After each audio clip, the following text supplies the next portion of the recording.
여러분, 우리 사람이란 가만히 있어도 교만해지는 것이 사람입니다. 우리 육의 몸이 내 자신을 내세우고 싶어하고 또한 내 뜻대로 살고 싶어하는 이 경향이 아주 심하기 때문에 하나님의 말씀을 듣고 말씀만 했지 않으면 자연스럽게 세상 쪽으로, 육이 원하는 쪽으로, 교만한 쪽으로 흘러갑니다. 그런데 조금 성공한 자리, 남에게 인정받는 자리에 있으면 철저하게 자신을 돌아보지 않으면 금방 교만한 사람으로 오만한 자리에 갈 수 있는 것이죠. 대부분의 사람들이 생각지도 않는 성공, 출세의 자리에 오르게 되면 처음 얼마 동안에는 이 모든 것이 하나님의 은혜입니다라고 고백하지만 시간이 지나면 어떻게 됩니까? 점점 교만해지는 것을 볼 수 있습니다. 늘 자신을 돌아보지 않으면 이런 자리에 갈 수밖에 없는 것이죠. 그렇다면 여러분, 우리가 더 겸손하게 신앙생활하며 참 교만하지 않고 오만한 자의 자리에 앉지 않고 신앙생활할 수 있는 비결이 어디에 있을까요? 이에 대한 해답을 오늘 본문의 아브라함을 대해서 한번 해답을 찾아보려고 합니다. 먼저 오늘 본문을 보면 북방 연합군을 물리치고 개성 장군처럼 입성한 아브라함을 만나게 됩니다. 지난주에 이어서 오늘 본문의 말씀을 보면 12년 동안이나 조공을 바쳤던 남방 연합군들이 배신을 하면서 북방 연합군과 가나안 최초의 전쟁이 벌어졌고 그 전쟁으로 남방의 5나라 연합군들이 패배하면서 모든 재물과 사람들이 포로로 끌려가게 됩니다. 그때 아브라함의 조카 롯도 그의 가족도 함께 끌려가게 되었던 것이죠. 이 소식을 들은 아브라함은 집에서 훈련시킨 종들 몇 명이죠? 318명과 동맹했던 사람들 숫자는 나와 있지 않습니다. 같이 올라가서 북방의 연합군들을 쳐부수고 개성 장군처럼 지금 돌아왔습니다. 여러분 한번 생각해 보십시오.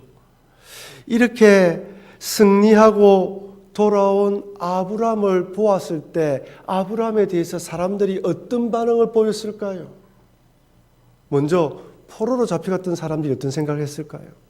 여러분, 그 당시 포로로 잡혀가면 전쟁 노예로서 다른 나라 어디로 팔려갈지 모릅니다. 한마디로 인생이 끝난 거예요. 가슴과 뿔뿔이 흩어지고 각기 다 흩어져서 포로로 팔려가게 되는 것입니다. 이때 아브라함의 등장으로 구원받았어요. 얼마나 기뻤겠습니까? 구세주와 같은 것이죠. 얼마나 감사했겠습니까? 아브라함 앞에서 몇 번이나 머리를 숙이며 감사를 표했겠죠. 아마 이 아브라함의 놀라운 승리는 대서특필, 특종이 되었을 것입니다. 메소포타미아에서 온 뜨내기 나그네와 같은 아브라함이 318명의 종과 동맹군들과 함께 북방연합군을 물리쳤다. 크게 아마 사람들에게 알려졌을 것입니다. 한순간에 사람들의 주목을 받게 되었으니 참 자칫 잘못하면 교만할 수 있는 것이죠. 여러분, 사람들의 박수갈채는 인정과 격려가 되지만 또한 사람의 마음을 교만하게 만듭니다.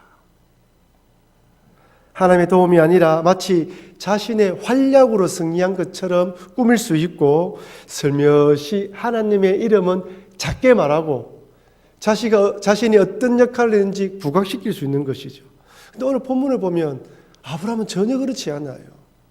어떻게 해서 아브라함은 이런 가운데에도 철저하게 겸손할 수 있을까요? 3가지 이유를 찾아볼 수 있습니다. 첫 번째는 멜리세덱과 같은 제사장이 있었기 때문입니다. 창세기 14장 18절 말씀 우리 한번 읽어볼까요? 살렘 왕 멜기세덱이 떡과 포도주를 가지고 나왔으니 그는 지극히 높으신 하나님의 제사장이더라. 여기 살렘 왕 멜기세덱은 정말 미스테리한 인물입니다. 여기 살렘이라는 히브리어는 살롬, 평화라는 뜻인데 학자에 따라서 이 살렘이라는 이 말을 지명으로 생각해서 예루살렘이라고 생각하는 사람도 있고요. 또 어떤 학자들은 평화로운 방법으로 다스리는 왕이란 뜻으로 부르는 것이다라고 이야기합니다. 여기 멜기세덱이라는 이름의 뜻은 또한 의의 왕으로 그를 어떻게 소개하고 있습니까? 하나님의 제사장으로 소개하고 있어요. 이 제사장이란 말이 구약에서 처음으로 등장하고 있습니다. 레위기에, 아니 출애굽기 때에 출애굽하면서 하나님으로부터 율법을 받으면서 제사장이라는 것을 우리는 알고 있는데 그 이전에 제사장이라는 단어가 등장하고 있습니다. 특이한 것은 그가 어떻게 하나님을 알게 되었고 제사장이 되었는지 성경은 전혀 언급하지 않아요. 갑자기 등장한 것입니다. 미스테리한 것이죠. 히브리서 7장에서는 좀 단서를 찾아볼 수 있는데요. 이렇게 되어 있습니다. 히브리서 7장 3절 제가 읽어드리겠습니다. 아버지도 없고 어머니도 없고 족보도 없고 시작한 날도 없고 생명의 끝도 없고 하나님의 아들과 닮아서 항상 제사장으로 있느니라. 족보도 없고 시작한 날도 없고 항상 제사장으로 있다. 한마디로 말하면 그 근원을 알 수 없다는 것입니다. 어디서 나온지 알 수 없다는 거예요. 그런데 그런 제사장이 있었다는 거예요. 히브리 저자는 멜기세덱을 이렇게 소개하면서 예수님을 멜기세덱의 반차를 따르는 제사장이라고 소개합니다. 즉 여러분, 이 땅에 제사장이 두 종류가 있습니다. 첫째는 아론의 계열, 인간의 계보를 잇는 제사장이 있고 멜기세덱처럼 근본도 알 수 없고 어디서 왔는지 알 수 없지만은 제사장으로 존재하는 그런 제사장이 있다는 거예요. 두 종류의 제사장이 있다는 거예요. 그런데 예수님은 인간의 계보를 잇는 것이 아니라 멜기세덱의 반차를 잇는 멜기세덱의 뒤를 따르는 제사장이라는 말입니다. 그렇다고 예수님께서 멜기세덱의 후손으로 오셨다는 말이 아닙니다. 멜기세덱처럼 근본을 알 수 없다는 것이죠. 그런 식으로 우리에게 제사장이 되어주셨다는 것입니다. 놀라운 것은 아브라함이 전쟁에서 승리하고 돌아왔을 때 이 멜기세덱을 만났다는 거예요. 아니 하나님께서 이 멜기세덱을 만나게 해주셨습니다. 왜 하나님께서 아브라함을 이 멜기세덱을 만나게 해주신 것일까요? 단 한 가지 이유입니다. 네가 승리한 것은 내 힘으로 승리한 것이 아니라 하나님의 은혜라는 사실을 깨닫도록 하기 위함입니다. 여러분들이 이 자리에 와서 기도하고 말씀을 읽는 이유는 내가 이 자리에 존재하는 것, 살아가는 것, 모든 것이 하나님의 은혜라는 사실을 말씀을 통하여 깨닫도록 하기 위함입니다. 여러분들이 매주 말씀을 읽든지 듣든지 그 말씀을 통하여 하나님 주시는 메시지는 여러분의 여러분됨이 내 능력으로 되는 것이 아니라 하나님의 은혜로 되었다는 것을 잊지 말라는 거예요. 그래서 목사를 세워두는 것입니다. 그래서 말씀을 읽으라는 거예요. 묵상하는 이유입니다. 그 사실이 깨달아질 때, 그래서 말씀이 깨달아질 때 어떻게 됩니까? 겸손하게 됩니다. 아, 내 인생 하나님 붙들림 받구나. 여러분, 이 자리에 함께 하신 것은 하나님의 은혜입니다. 이 말씀을 통하여 깨달아질 때 그 힘으로 살아갈 수 있는 것이죠. 전쟁을 치르고 돌아오는 아브라함 일행을 멜기세덱은 떡과 포도주를 준비하여 먹게 하면서 이렇게 격려하고 축복합니다. 창세기 14장 19절 말씀 같이 읽어볼까요? 그가 아브라함에게 축복하여 이르되 천지의 주제이시오 지극히 높으신 하나님이여 아브라함에게 복을 주옵소서. 여러분, 아브라함은 이미 복을 받았죠. 적은 인원으로 가서 북방연합군을 쳐부수고 다 데리고 왔단 말이에요. 이미 큰 복을 받았는데 또다시 복을 내려달라고 기원합니다. 무슨 말씀입니까? 이 본문을 보십시오. 천지의 주제이시여 지극히 높으신 하나님이여 아브라함에게 복을 주옵소서. 복은 누가 준다고요? 하나님이 주는 거예요. 무슨 말을 하고 있습니까? 아브라함아, 네가 전쟁에 승리한 것은 지극히 높으신 하나님의 은혜라는 사실을 잊지 말고 그 복을 받아 누렸으니 앞으로 그 하나님을 의지하여 그 복을 유지해라는 것이죠. 여러분 잘 기억하십시오. 복이 되는 것은 어디까지나 하나님께서 함께 하셨다는 신앙 고백이 있을 때입니다. 그때까지 복이에요. 그 고백이 끊어지는 순간, 그 고백을 잊어버리는 순간, 그 고백을 망가하는 순간, 그때부터 복은 재앙이 될 수 있고 그 복이 저주가 될 수 있습니다. 만약에 그 고백이 잃어버리게 되면 그 다음부터는 받은 복을 내 노력으로 붙잡으려고 애쓰고 달려가게 됩니다. 여러분 사울왕을 한번 보십시오. 사울왕이 처음으로 왕에 선출될 때는 어디에 숨어 있었습니까? 우리 개역 개정에 보면 진 보따리 사이에 숨어 있었다고 되어 있지 않습니까? 그만큼 겸손했습니다. 하지만 왕이 된 이후 교만해져서 자기 스스로 자기 왕위를 지키려고 애를 씁니다.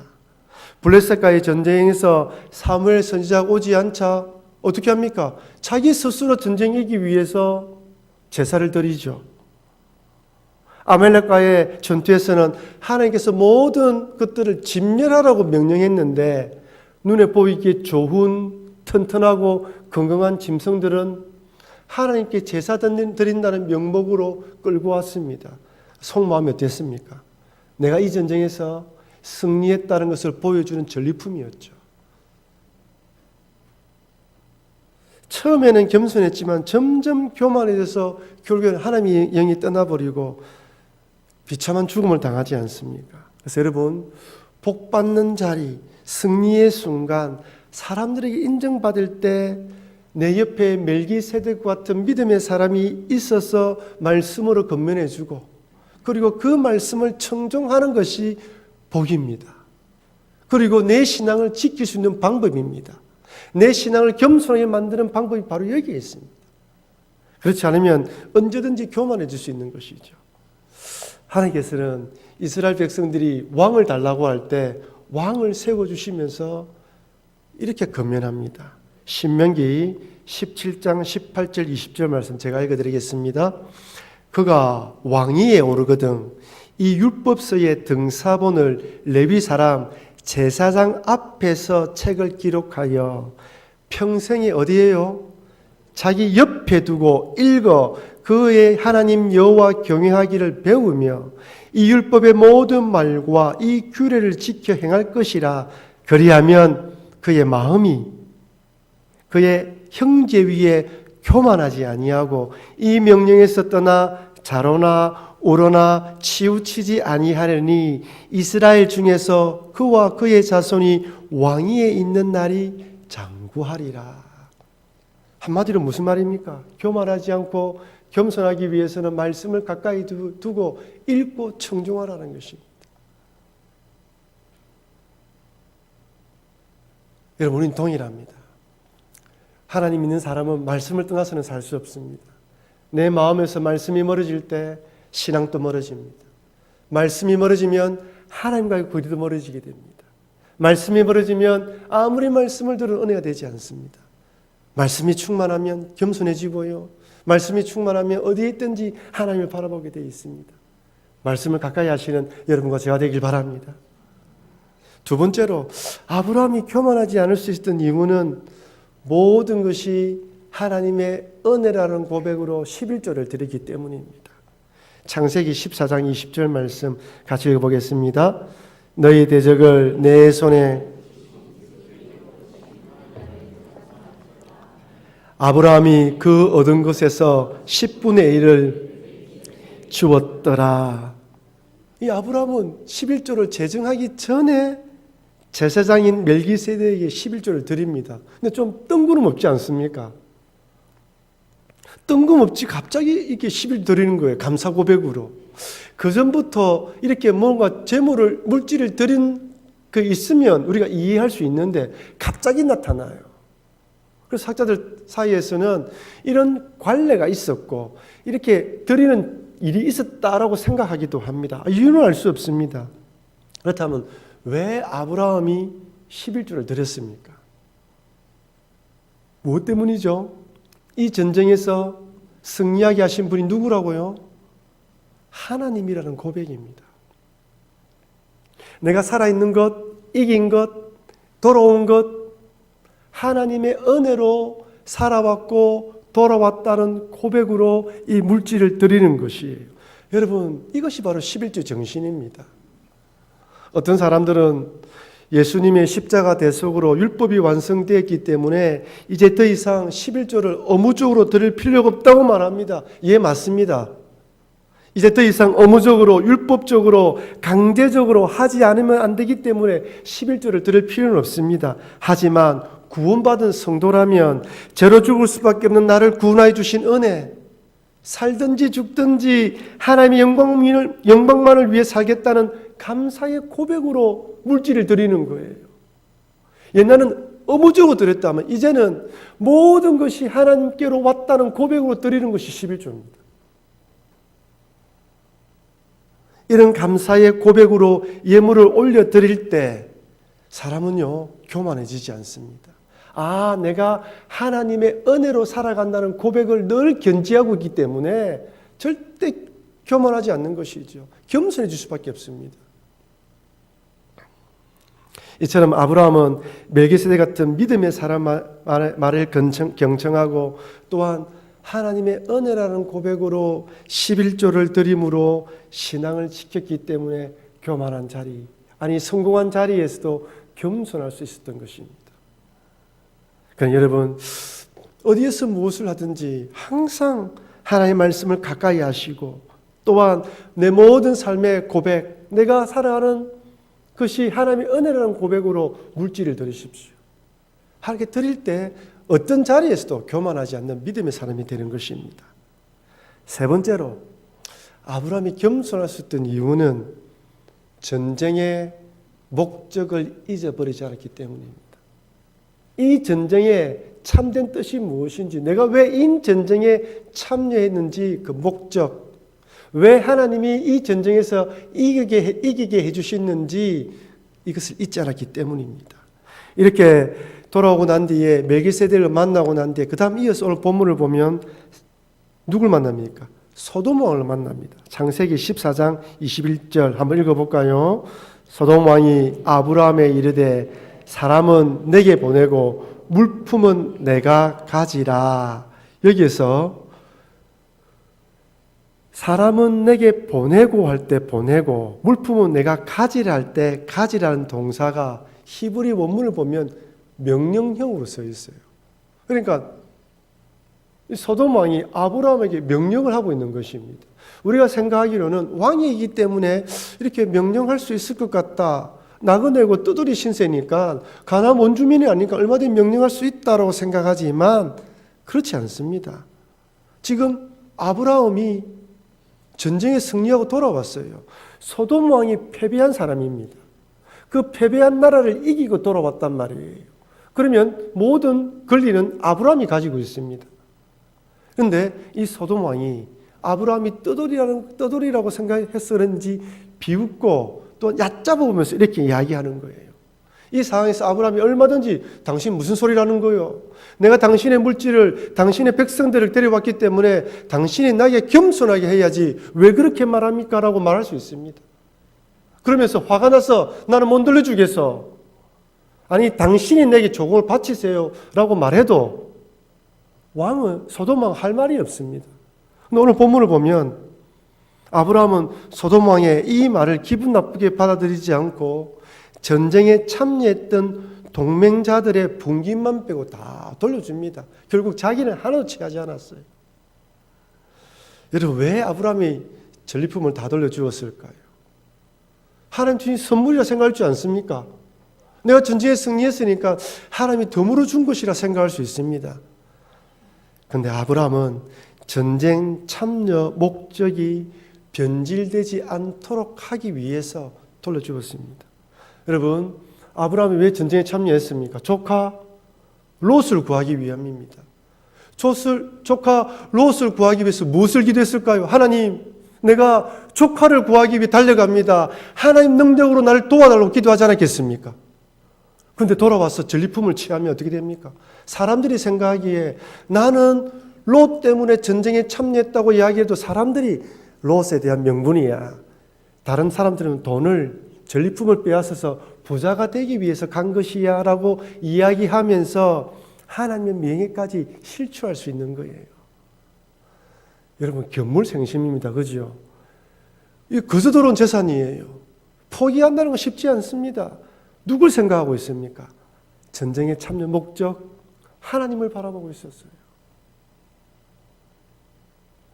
앞에서 잠시 언급했다시피 사무엘상 15장에 사울 왕이 아말렉과의 전쟁에서 출전할 때 하나님께서 사울 왕에게 이렇게 명령합니다. 사무엘상 15장 2절 3절 우리가 같이 한번 읽어보겠습니다. 만군의 여호와께서 이같이 말씀하시기를 아말렉이 이스라엘에게 행한 일 곧 애굽에서 나올 때에 길에서 대적한 일로 내가 그들을 벌하노니 지금 가서 아말렉을 쳐서 그들의 모든 소유를 남기지 말고 진멸하되 남녀와 소아와 젖먹는 아이와 우양과 낙타와 나귀를 죽이라 하셨나이다 하니. 여러분, 좀 잔인하죠? 근데 이것은 거룩한 전쟁을 의미하는 거예요. 하나님의 백성을 약하고 힘들 때 쫓아온 이 아말렉 족속, 이것을 사단과 비교하면서 이렇게 멸망시키려고 하는 거예요. 마지막 날에 사단이 완전히 멸망당하는 것처럼 그걸 미리 보여주는 것이죠. 이건 거룩한 전쟁이에요. 전리품을 취하면 안 됩니다. 아마 사울왕도 하나님의 이 뜻을 알았을 거예요. 그래서 전쟁에 쉽게 이겼습니다. 그런데 견물생심이라고 튼튼하고 건강한 짐승을 보자 마음이 바뀌었습니다. 하나님께 제사 드리기 위해서 가져온다고 말은 했지만 전리품처럼 자기 뒤에 이끌고 오면서 마치 자기가 전쟁에서 승리한 어떻습니까? 개선 장군처럼 나타나고 있는 겁니다. 여러분, 이것은 아간도 마찬가지입니다. 여리고 전쟁에서 이스라엘 백성들이 여리고 성을 무너뜨리고 난 뒤에 아간이 어떻게 합니까? 여러분, 가나안 정복 전쟁이 단순히 땅을 빼앗는 전쟁입니까? 아닙니다. 이 전쟁은 거룩한 전쟁, 영적 전쟁입니다. 온갖 죄악으로 물들어 있는 가나안 족속들을 하나님께서는 이스라엘 백성들을 하나님의 군사로 죄를 진멸하는 전쟁이에요. 그래서 어떻게 합니까? 모든 것을 진멸하고 전리품은 하나님의 창고에 드리라고 명령합니다. 그런데 아간이 외투 한 벌과 은과 금덩이를 훔쳐서 숨겼습니다. 우리가 생각하기에는 저 한 사람이 그거 하나 훔쳤다고 하나님 그렇게 하십니까? 할 수 있지만 이 아간의 행동은 하나님의 거룩한 전쟁을 세속 전쟁으로 변질시키는 행위예요. 만약 아브라함이 전리품을 취하고 승리자로서 권리를 요구했다면 사울왕이나 아간과 다를 바가 없습니다. 그래서 아브라함은 소돔 왕에게 이렇게 대답합니다. 창세기 14장 22절 23절입니다. 제가 읽어드리겠습니다. 아브라함이 소돔 왕에게 이르되 천지의 주제이시여 지극히 높으신 하나님 여호와께 내가 손을 들어 맹세하노니 내 말이 내가 아브라함으로 치부하게 하였다 할까 하여 내게 속한 것은 실 한 오락이라 들매끈 한 가닥도 내가 가지지 아니하리라. 하나님의 이름을, 하나님의 명예를, 이 거룩한 명분 있는 전쟁을 더럽히지 않겠다는 것입니다. 여기 재미있는 표현이 아니라 이 아브라함이 하나님에서 언급하는 이 표현을 보십시오. 지극히 높으신 하나님 여호와, 누구 한 이야기예요? 멜기세덱이 아브라함에게 축복하면서 하나님의 이름을 거론한 그 이름입니다. 뭘 기억하고 있습니까? 들은 이야기들을 묵상하고 그 이야기를 하고 있는 거예요. 여러분, 신앙은요, 하나님의 말씀을 듣는다는 것은 들은 말씀을 가지고 현실에 적용하는 것입니다. 들은 말씀을 가지고 잊어버리면 아무 소용이 없습니다. 그 말씀을 들었고 내 마음에 새겼고 그 말씀으로 이렇게 이야기할 때 신앙의 능력이 있는 것이죠. 여러분, 만약에 아브라함이 전리품을 취했다면, 그죠? 명분 없는 전쟁이 되지만 가나안 땅에서 어떻게 살아가게 되었을까요? 그렇게 되었다면 가나안 땅에 가나안 사람들의 표적이 됩니다. 떠내기로 들어와서, 나그네로 들어와서 전쟁을 통하여 큰 부를 얻었지 않습니까? 일순간에 모든 사람들이 아브라함을 주목하게 되었어요. 그렇다면 빼앗긴 그 북방의 연합군들이 가만히 있겠습니까? 또다시 쳐들어올 것이에요. 견제를 받을 것입니다.